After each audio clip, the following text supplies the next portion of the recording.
This is Trucker Confessions. Buckle up. Gotta tell y'all something before I start this one. What I'm about to tell you ain't really my story. It's his. Ghosts.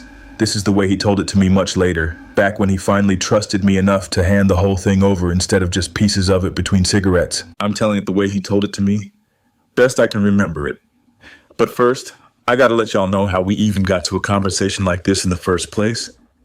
A few days after that family FaceTime call fell apart on me, I got tired of waiting to hear from Ghost.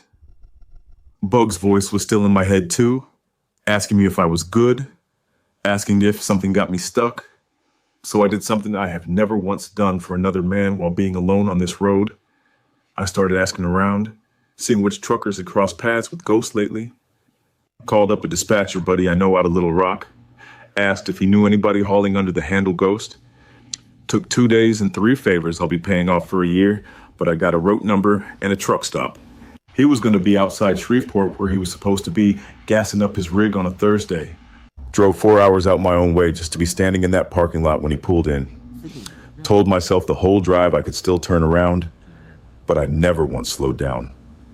Ghost almost dropped his fuel nozzle when he saw me leaning against my rig, like I hadn't just rearranged my whole week to be there.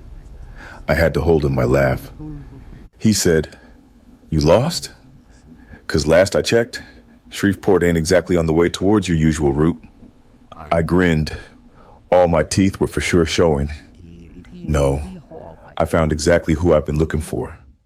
The man standing right in front of me, trying his hardest to play it cool. Took him a second to find words after I said all that. First time since I've known him, this man didn't have a quick reply ready. He just stood there, looking at me, like he never thought he'd feel this way about a man again.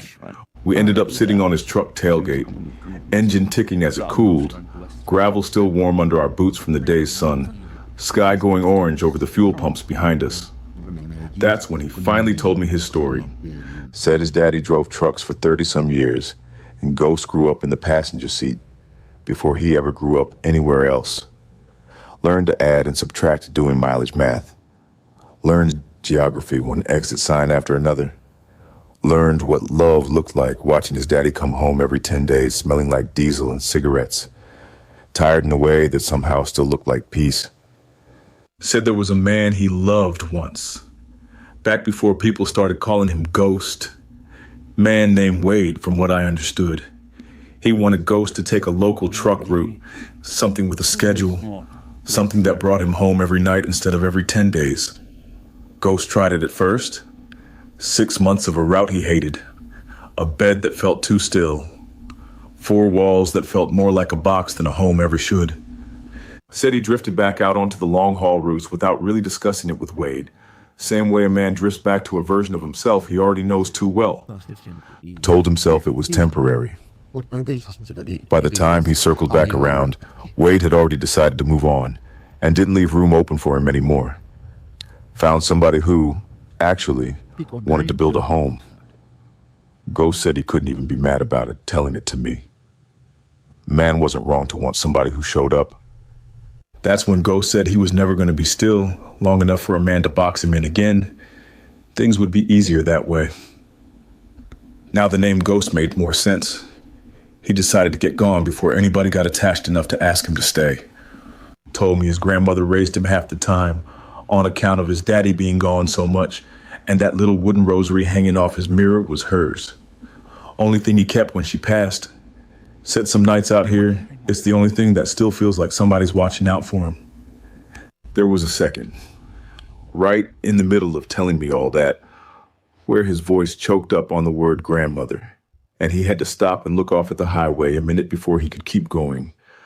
I didn't say nothing, just let him have that minute. Sat there on that tailgate a long while after he finished, watching that sun finish going down, and understood something I hadn't let myself understand before. His armor was never really about freedom, any more than mine ever was. His armor came out of a broken promise he made himself, after somebody he loved built a whole life around his absence. Mine came out of a family that loved me but never told me. Different roads. Same reason for driving them. He didn't say all that out loud to him, though. Wasn't the moment for a speech. just reached over and took his hand. That was the first time I've ever been the first one to reach out for someone. And his reaction let me know he'd been waiting on somebody to do that without him having to ask first. We sat like that, holding hands, while the sun went all the way down.